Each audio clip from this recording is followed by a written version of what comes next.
안녕하세요. 카모마일원입니다. 오늘은 신종 코로나 바이러스 감염에 대해서 말씀을 드려보겠습니다. 중국 우한시에서 시작됐던 이 바이러스 폐렴이 우리나라, 일본, 동남아, 호주, 유럽, 그리고 북미까지 환자가 발생해서 범유행, 조짐까지 보이고 있습니다. 그리고 네이버 검색어 순위를 보니 상위 10개 중에 7개가 신종 코로나 바이러스 관련이었거든요. 그 정도로 이슈가 됐는데, 카모마일 의원 진료실에서도 감기 걸려서 온 환자분들이 혹시 저 우한폐렴 걸린 거 아니냐고 그렇게 걱정하는 모습들을 보여주시고 계시거든요. 그래서 이 바이러스 감염에 대해서 일단 뭘 두려워해야 하는지 그 필요가 있는 것들을 정리해 보았습니다.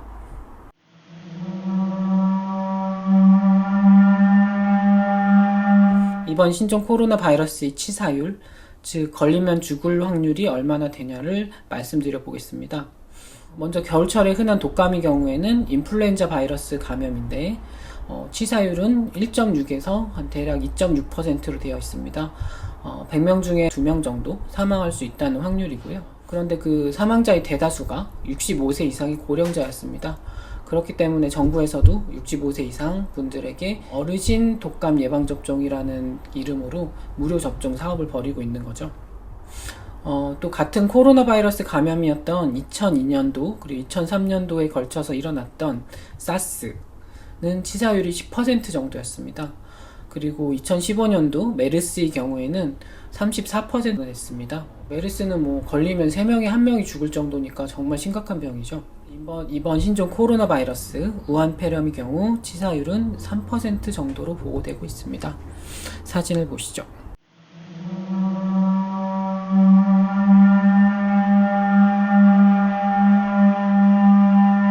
현재까지 7,814명의 환자분이 확진이 되었고 그 중에선 사망자가 170명이었습니다. 그렇다면 독감, 인플루엔자 감염보다는 치사율이 조금 높고 그리고 사스나 메르스보다는 확실히 낮은 걸로 되어 있습니다. 하지만 여기도 하나 짚고 넘어가야 될 점이 있습니다. 2002년도 11월 달에 첫 환자가 발생했던 중증 급성 호흡기 증후군 사스 사태는 2003년 7월 9일 그러니까 거의 8개월, 9개월이 지난 후에 WHO, 세계보건기구가 방역 완료 선언을 하면서 끝냈습니다. 29개국에서 8,096명의 환자에게 퍼졌는데요. 그런데 우한폐렴은 올해 1월 16일 중국 당국에 의한 공식 통계가 발표되기 시작했습니다.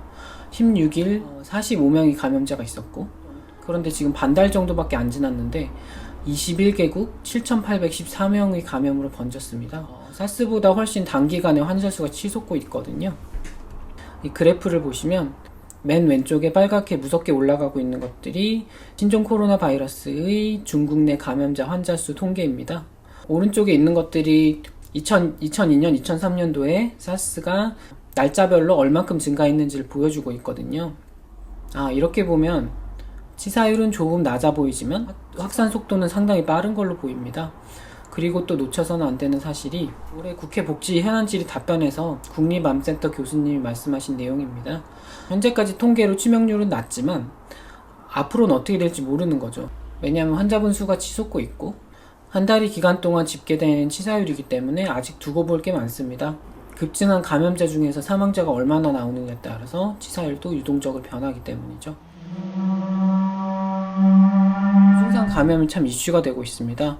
왜냐하면 증상이 없으면 보건당국의 검역에 걸리지 않고 자유로이 돌아다닐 수 있고 그리고 그 과정에서 전염성이 있기 때문에 다른 환자분들한테 계속 옮길 수가 있는 거죠. 거기에 대해서 WHO, 세계보건기구도 언급을 했습니다. 사진을 보시죠. 잠복기 환자분, 증상이 없는 분이 바이러스를 전파할 수 있는가는 아직 확인되지 않고 연구 중에 있다고 얘기를 하고 있습니다. 반면에 중국 보건당국은 그 가능성을 더 높게 보고 있습니다. 사진을 보시죠. 월스트리트 저널 기사입니다. 마시오웨이라는 중국 국립보건원의 원장 직접 언급을 했습니다. 무증상 감염이 가능하다. 왜냐? 마카오에서 15세의 소년이 신종 코로나 바이러스 양성으로 판정이 됐거든요. 하지만 이분은 열이나 기침이 전혀 없었습니다. 그리고 또 저명한 학회지죠. 란셋지에서도 10세의 소년이 증상이 전혀 없었지만 양성 판정을 받았고 가족들에게도 전염 증상이 나타났다는 그런 얘기입니다.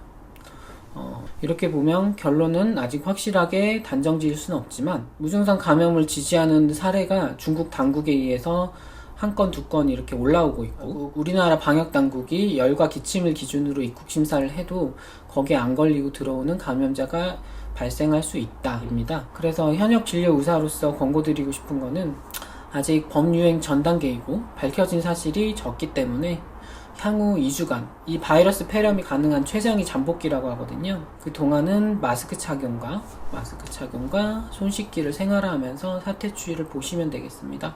지금으로부터 2주 후면 이 감염이 메르스처럼 심각한 치사율을 낳게 될 건지 아니면 2002년도 사스 사태보다 더 짧은 시간에 중국 당국이 방역 완료할 수 있는지 분수령이 될 것입니다. 이상으로 카모마일 클리닉이었습니다. 경청해주셔서 감사합니다.